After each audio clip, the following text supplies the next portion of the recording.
Here's the weirdest Thanksgiving fact you'll hear today. The turkey is not from Turkey. The turkey is actually native to North America, not Turkey or anywhere near it.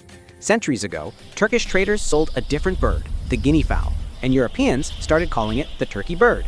When settlers reached America, they saw a similar-looking bird and reused the same name.